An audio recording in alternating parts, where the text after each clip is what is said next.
Hi, my name is Justin Gatlin. I'm the pastor of Alvin Missionary Baptist Church and a professor for Texas Baptist Institute and Seminary in Henderson, Texas. And I am wanting to show you today some of the new features in the new version of Logos Bible software. One of the big ones is the Bible Study Builder. And that's a brand new feature that has just come out this week.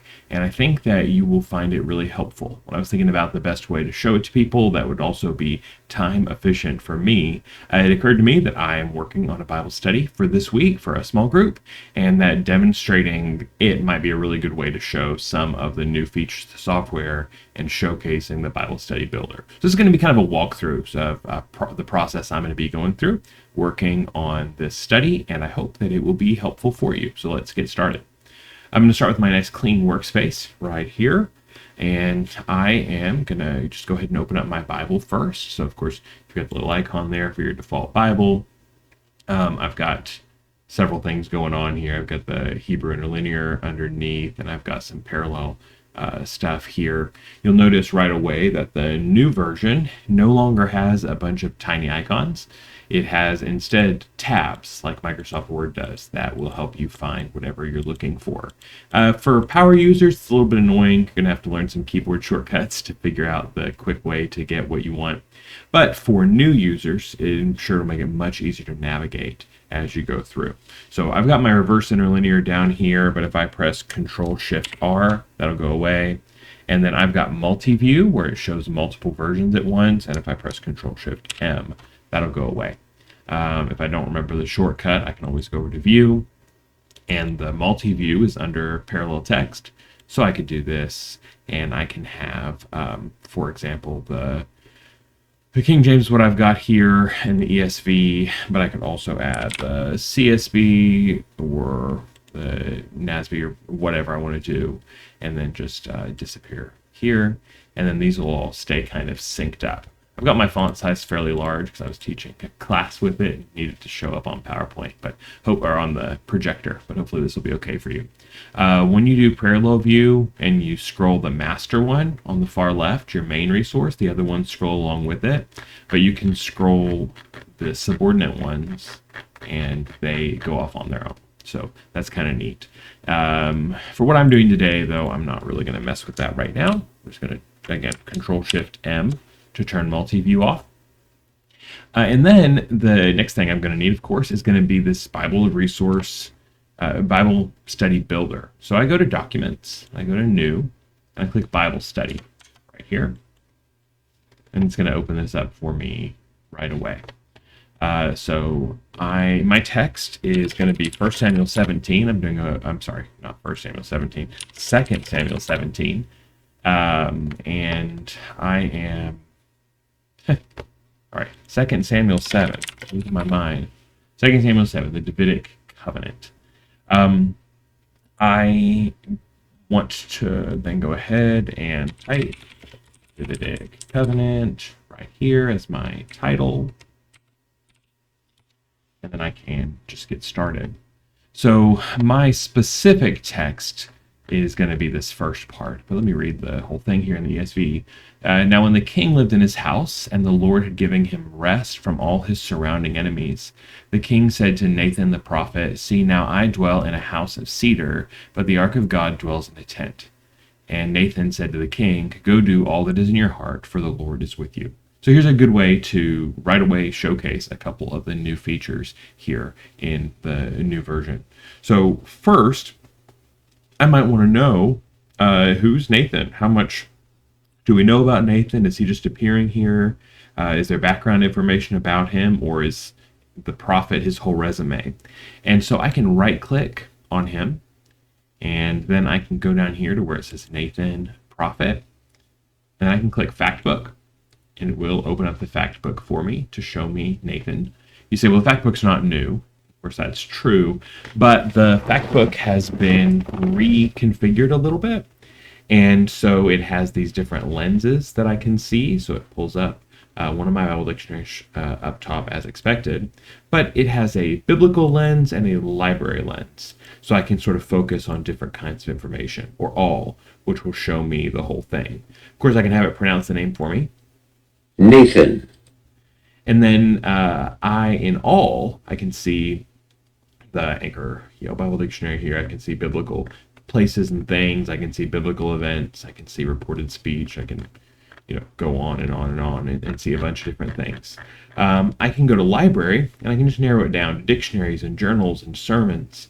One of the new features is factbook tags, which is where users have tagged different resources, and so it expands the official logos tagging, which is nice. Biblical is probably what I'm most interested in right now. And so I can see right away, okay, here's Nathan's son that's listed, his other son that's listed. It tells me here these different interactions that he had with David, with Bathsheba, with Solomon. It shows me where he comes up in the reign here.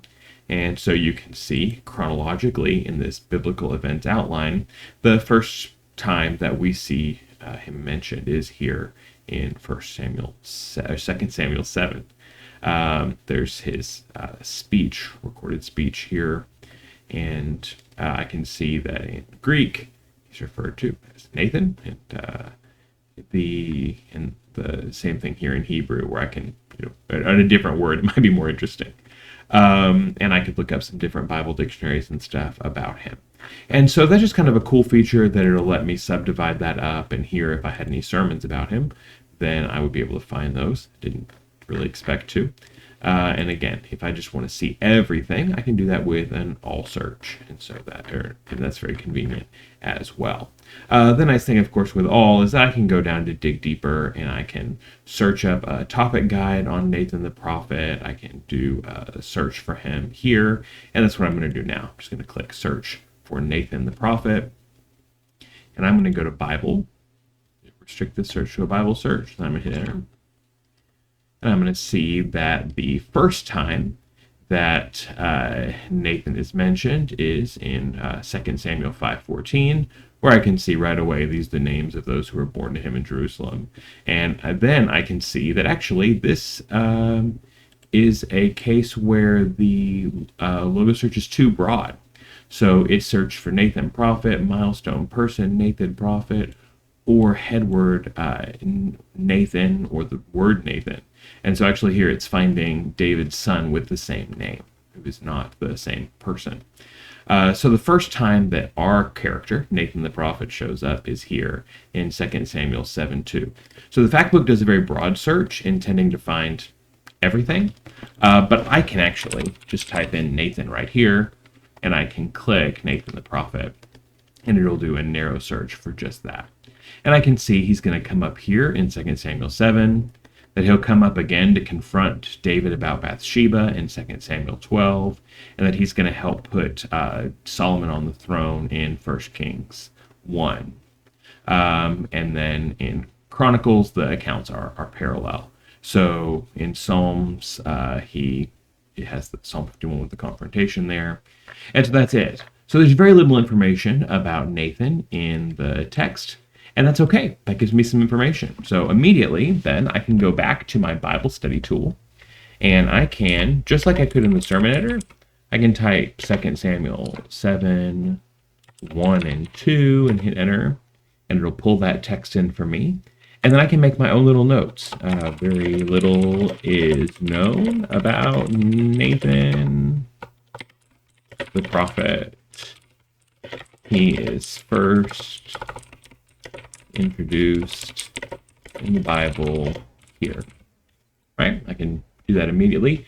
That'll give me some nice notes that I can make. And maybe I want to do a little bit more study on something, like the Lord had given him rest from all of his surrounding enemies. So I could right click on rest, and I could do some searching here, some theme searching. But actually, I think maybe just for the sake of not making this take forever, I'll go ahead and cut to the chase that the key word is, of course, going to be house. If I left click on house, I have it set where it is going to highlight all the times that word shows up here. You can turn that on with formatting. Yes, formatting. Under emphasize, I've got corresponding words set to click.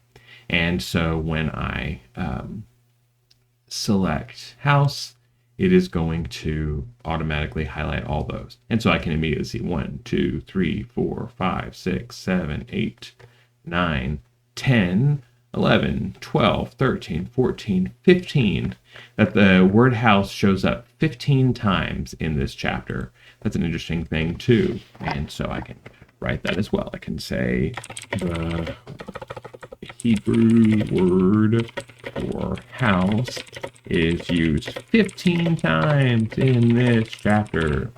I can even highlight it and use normal shortcuts like Control B to make it bold, or Control U to underline, or I can go up there and click up top. So I can see immediately that this is going to be a theologically significant thing. So when I clicked on it, it opened it in the fact book and gives me dwellings and stuff. It's not really what I'm interested in right away. I can right click it though, and I can go to the lemma. So this is the form of the word actually in the text, and this is the dictionary form of the word. That's what you want to use when you're doing a Bible word study. And then I'm going to go over to the bottom one's root, but the lemma is the one that you really want pretty much always. So I'm going to click Bible word study.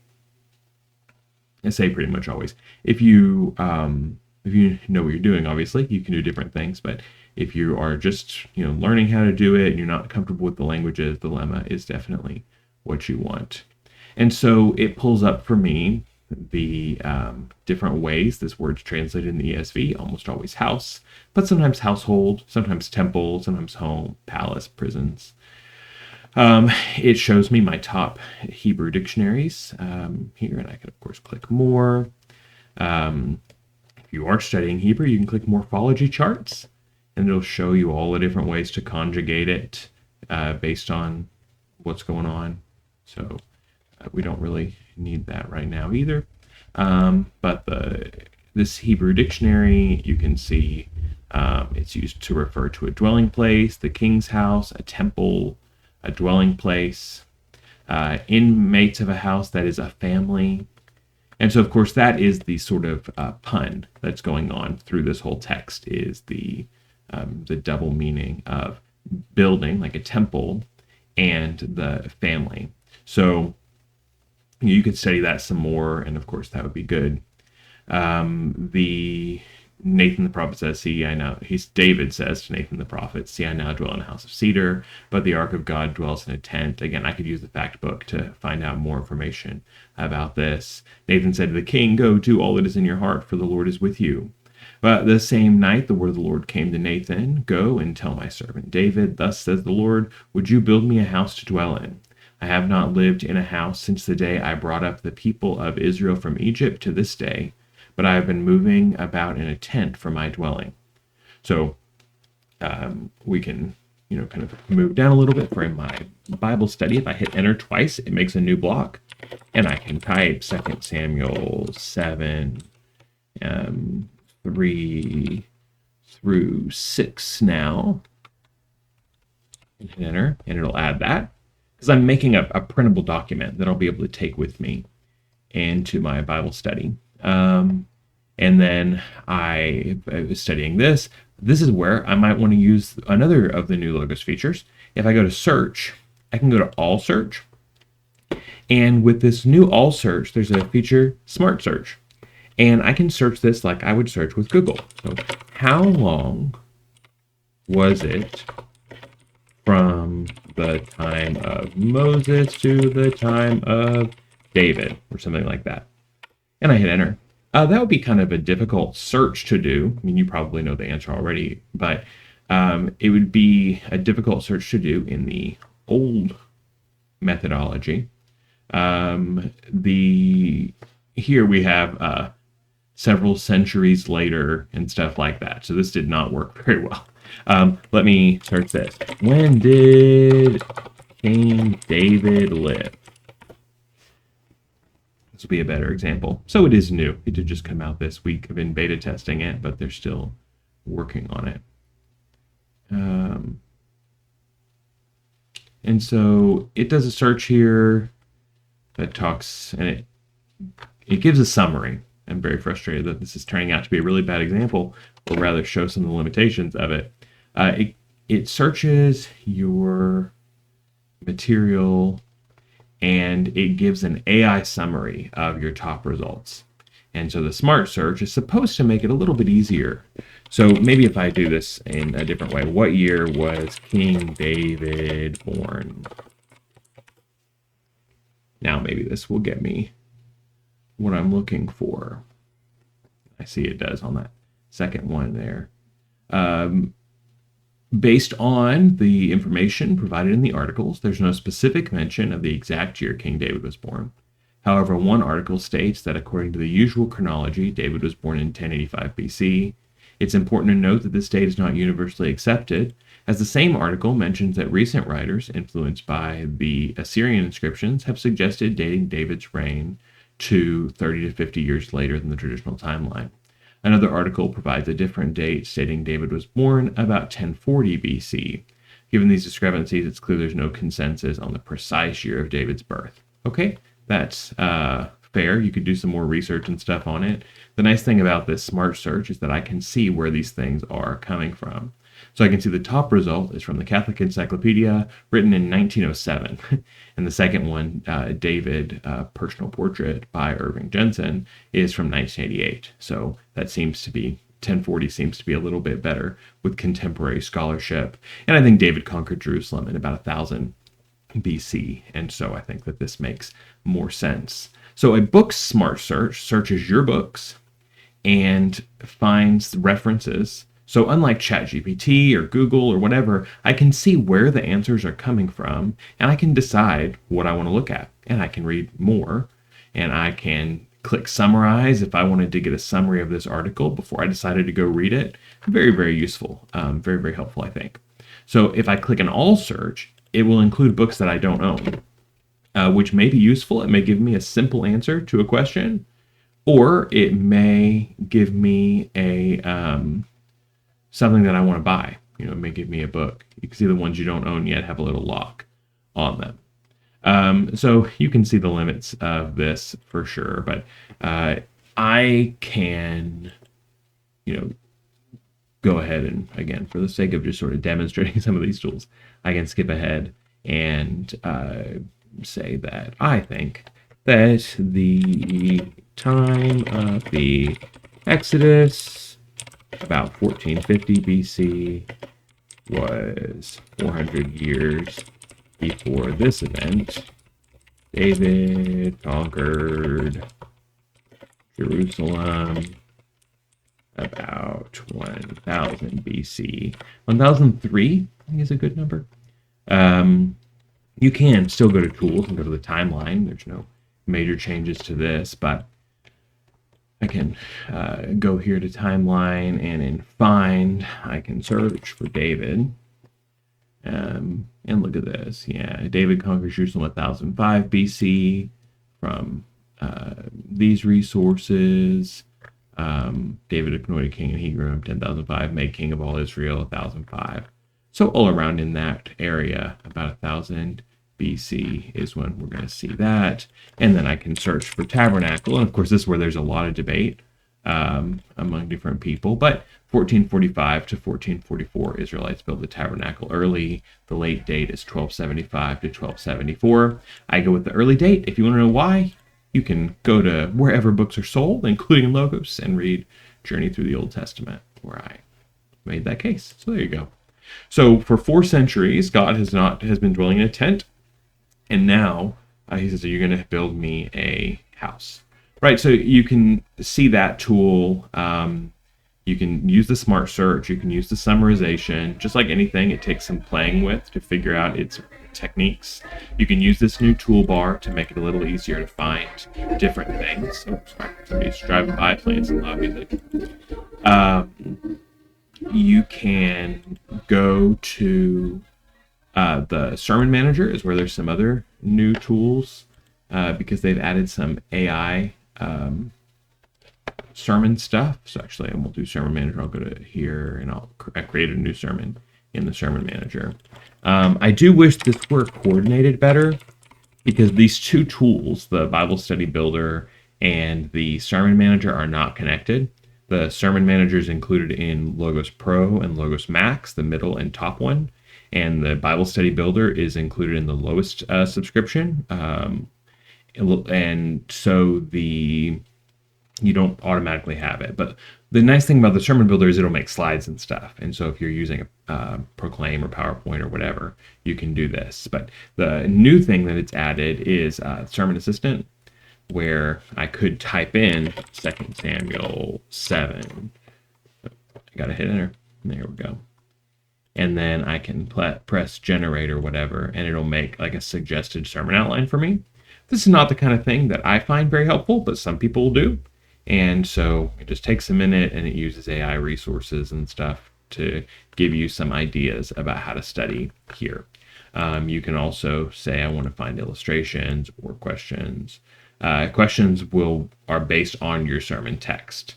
And so it's going to be a little bit different than the Bible study tool we're going to be looking at, or applications. So again, this is just another resource you can use as well. So, just pretend I'm continuing to study and everything, and I'm adding my notes as I go and adding my text as I go and everything. And then I've got a basic idea of the passage, and I understand the main themes that there's this pun on the word house, that God's going to build David a family, and David wants to build a place for God to dwell. And ultimately, of course, we know the place that God dwells is in the Son of David, right? That one day Jesus comes and he's the living temple. The Word became flesh and dwelt among us. And so he is the fulfillment of both. He is the house of David and the house of David, right? The house of God. And so I get some of that basic stuff. And once I've done my studying, then over in this left panel, I can type 2 Samuel 7 and I can hit enter. And now the software is going to search all the books in my library that have Bible study questions and that refer to this text, and it is going to let me choose them. So, I've got lots of different ones here. I can pick different books, and if I press more, it'll show me if there's more. The Exalting Jesus in 1st and 2nd Samuel is usually a pretty good resource. So in what ways is the Davidic covenant related to the other covenants? Write down your thoughts and be specific. So if I want to include that, I can click it over. And then the next one, in what ways does God outbuild David? Or in what ways have you seen God outbuild you whenever you make the effort to do something great for him? Write down your thoughts. So I'm going to move both those over. Those are some good questions. So in what ways is the Davidic covenant related to the other covenants? Well, I haven't got to that yet. So let me drag these up above that.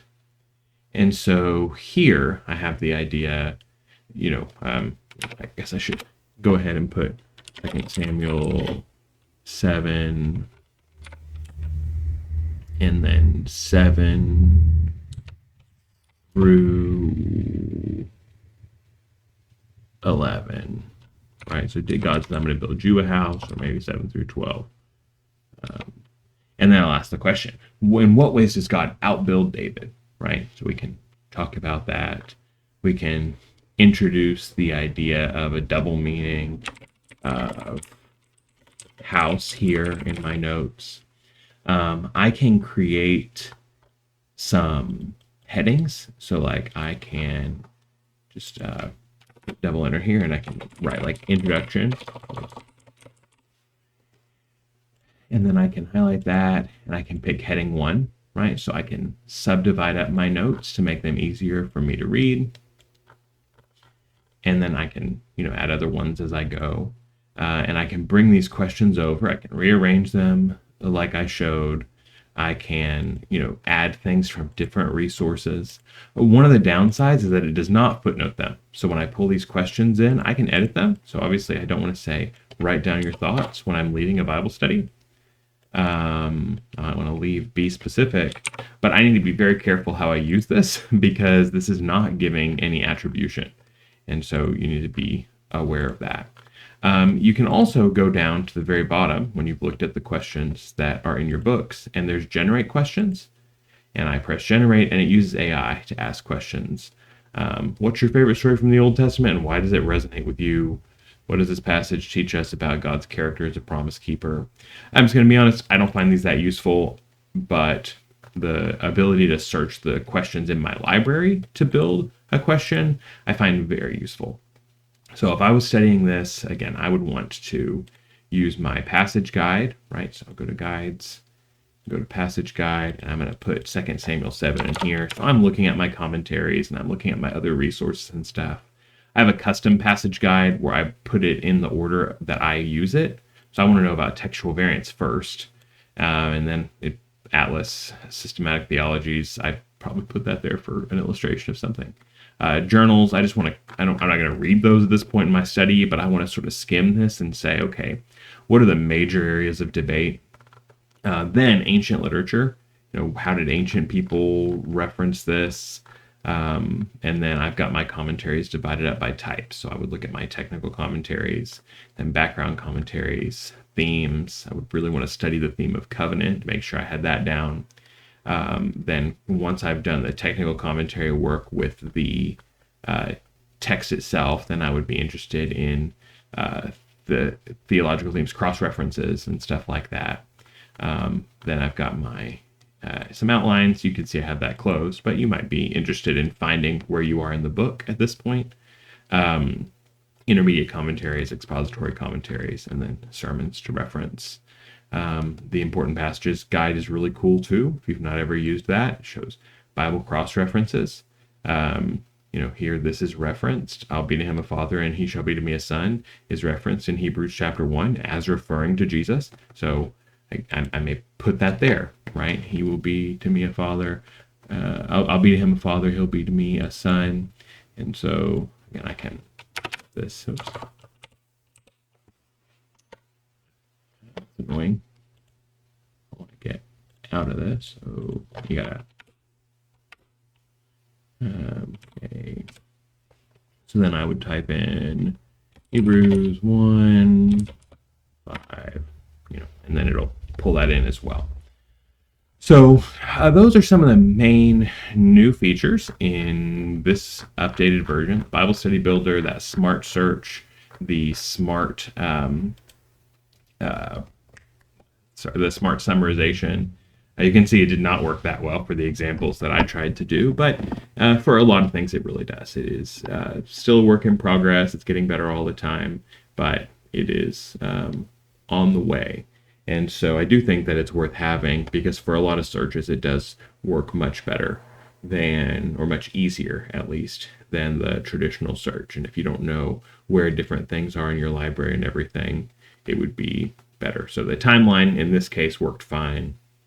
The reason that the smart search was having trouble is that apparently there are not a lot of books in my library that say there's 400 years between Moses and David. And so that is the strength and the weakness of the smart search in Logos is that it's based on your library. And so if you're asking a question that books don't ask or books don't answer, then it's not going to be present. If you're asking a question that is answered explicitly in your commentaries, it's going to find it, it's going to summarize the results, and it's going to give you that information right away. But it's not going to do kind of interpretive work and say, oh, there's a date for David's birth here and a date for Moses' birth here. Let me combine them. It's not going to analyze your resources for you, which in one case means it's slightly less useful. In another case, though, it means that the results you do get are really transparent and you don't have to wonder where did this come from, because it's going to specifically show you, I got this from this resource on this page and this from this resource on that page. And so those things put together mean that you can have a lot more trust and confidence in your resources and in your results than you might otherwise. So again, I would just study through this. I'd hit some of those high points and everything. You've still got your classic resources, your passage guide, your exegetical guide and stuff. But these are going to help me enhance that. If I really looked at like exalting Jesus in 1st and 2nd Samuel, I can click this reflect and discuss thing and it'll open the book and I can read the context. Because sometimes a question may not make a lot of sense to me, where they're coming from. And if I can go back and see where they're coming from, I can do that. So here's a whole study on 2 Samuel 7 in this book. And in fact, I can go to Tools and I can click Summarize. Click Summarize again, and it will summarize this chapter for me. This is not a substitute for doing the work yourself. This is a tool to figure out, is this a book I want to spend the time reading, or am I going to focus on something else? And so I think that this is really helpful. The different resources, you'll find out which ones you like and which ones work for you. But the ability to do this is really cool. So then I can click share and I can make it public. And then somebody else who has logos can download it, download a copy of it, or I can click print. And as you can see, I can print this. I had it set to landscape because I was printing something else earlier. And it is ready to go. I almost never print from logos because for reasons that are completely unclear to me, it's like everything is in bold. And so I actually click send the new document to Microsoft Word. And then it's going to create a Word document for me. And for whatever reason, this looks much nicer. And so then I can print this, or, I can adjust my settings and stuff with it. So it leaves spaces for me to make answers to the questions or write down what people are saying. And it just helps in a lot of different ways, I think. And so those are some of the new features. Really, the only new features I didn't show you are the Insights pane. So if I go here and I click Home, I don't remember where it is. Yeah, Home. Insights is going to pull up related books, commentaries, parallel passages, and stuff that adjust as you go. I think this might be really helpful for some people. To me, it just is kind of an instant passage guide.